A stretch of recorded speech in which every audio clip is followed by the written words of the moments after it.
우리 인생은 우리가 선택한 대로 사는 거예요. 받아들이면 곧 그것이 행복이에요. 우리가 살다 보면 인생의 목표를 분명히 하지 못해서 불평만 하는 어리석음을 범할 때가 많습니다.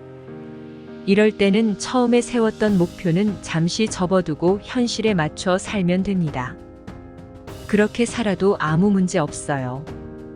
우리는 평생 행복의 조건을 바꿔가며 살다가 제대로 행복의 맛도 보지 못하고 죽어버리는 어리석음을 범합니다. 아이만 하나 낳으면 하고 바라고 막상 아이가 생기면 애가 초등학교만 들어가면 하고 말해요. 또 아이가 초등학교에 들어가면 애가 중학교만 가면 애가 대학에 갈 때까지만 취직만 하면 손자만 낳으면 이런 식으로 말해요. 이렇게 행복을 미루기만 해요. 결혼했겠다. 애도 있겠다. 천하에 부러울 게 없다. 내 인생이 최고다. 이렇게 생각해 보세요. 현재의 자기 삶을 긍정적으로 받아들이면 삶이 자유로워지고 행복해지는 거예요.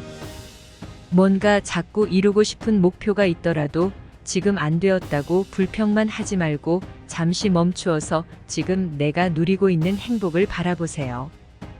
아직 이루지 못한 목표만 바라보면서 욕심만 내지 말고 지금 여기에서 내가 가지고 있는 행복을 느낄 수 있어야 해요. 인생에는 정답이 없어요. 자기가 선택한 대로 사는 것뿐이에요. 자기 선택의 결과를 기꺼이 받아들일 수 있으면 어떤 일에도 괴로워하거나 원망할 일이 없는 겁니다. 적성에 맞는 일을 해야만 행복한 걸까요? 우리는 흔히 적성에 맞는 일을 해야 행복할 거라고 생각합니다. 그러나 적성이란 있다고도 할 수 있고 없다고도 할 수 있는 거예요. 내 적성이 어떤 직업에만 딱 맞는다고 단언할 수 없어요. 그러니 무슨 일을 하며 살든 어떤 직업을 선택하든 그 자리에서 최선을 다하다 보면 그 일에서 자연스럽게 자신의 적성을 발휘할 수 있게 됩니다. 밥할 일이 있으면 밥하고, 빨래할 일이 있으면 빨래하고, 강의할 일이 있으면 강의하고, 농사지어야 한다면 농사짓는 것. 이것이야말로 가장 높은 경지에 도달한 사람의 모습입니다. 하고 싶은 일을 할 수 없는 상황이라고 절망도 할 필요가 없어요. 인연이 되는 일을 무엇이든 하면서 자신의 적성과 장기를 충분히 살릴 수 있습니다.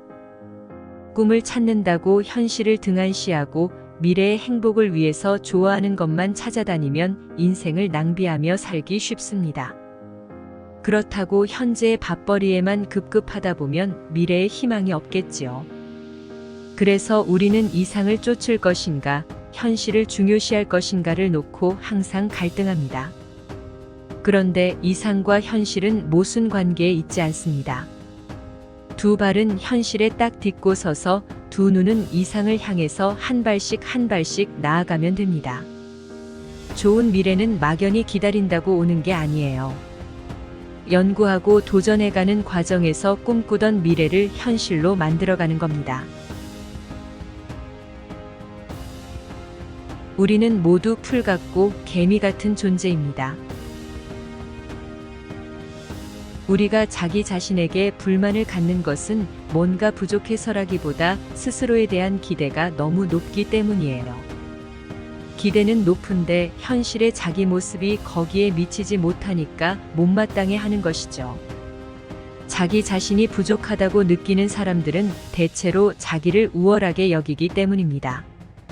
그런데 현실에 자기가 기대만큼 따라주지 않으니 답답해하는 것이죠.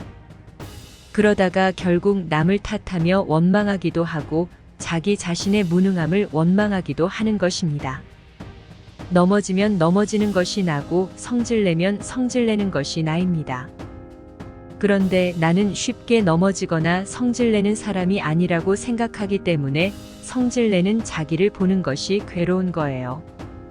나는 잘났다는 허위의식이 꽉 차 있으니까 현실의 자기가 부끄러운 거예요. 현실의 나는 좋은 것도 아니고 나쁜 것도 아니에요. 다만 자아상을 현실의 나보다 크게 그려놓으면 내가 부족하게 느껴지고 좀 작게 그려놓으면 대단하게 느껴지는 것뿐이에요. 머릿속으로 그려놓은 자아상과 현실의 내가 별 차이가 없어야 정신적으로 건강합니다. 이런 사람들은 자기 자신을 있는 그대로 인정하고 자신의 변화를 위해 조금 더 노력해서 자기 만족을 이끌어내는 것이죠. 자기 자신에 대한 지나친 기대를 버려야 하듯이 다른 사람에 대한 지나친 기대도 버려야 합니다. 내 배우자는 이런 사람이어야 한다. 내 아이는 이래야 한다. 이런 식으로 자기 나름대로 기준을 정해놓고 배우자와 아이들을 바라보니까 실망스러운 거예요. 사실 나도 별거 아니고 남도 별거 아닌 거예요. 상대방이 내 기준에 맞지 않아서 실망스럽다면 그건 상대방 문제가 아니라 내 문제인 겁니다. 내 눈높이 때문인 거죠. 이 세상 모든 존재는 부족한 것도 아니고 넘치는 것도 아니에요.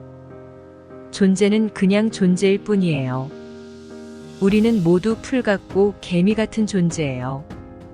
이것을 탁 깨달아 버리면 남이 나를 어떻게 보든 신경 안 쓰고 편안히 살 수 있으며 남의 인생에도 간섭하지 않게 됩니다. 온전한 행복의 길로 들어서기 위해서는 내 행복은 누가 가져다 주는 것이 아니라 내 삶의 주인인 내가 직접 만든다는 생각으로 살아야 합니다. 우리 한 사람 한 사람은 우주의 티끌같이 작은 존재지만 이런 주인의식을 가질 때 나를 변화시키고 세상을 변화시키는 큰 힘을 발휘할 수 있습니다. 나 혼자만 성공하겠다거나 나만 잘 살아보겠다는 생각이 아니라 이 세상에 필요한 사람이 되겠다는 마음으로 살아갈 때 자기도 행복하고 세상에도 보탬이 됩니다. 그렇게 해야 행복은 꿈이 아닌 현실이 되는 겁니다. 명심하세요. 행복도 내가 만드는 것이고 불행도 내가 만드는 것입니다. 다른 사람이 만드는 것이 절대 아닙니다.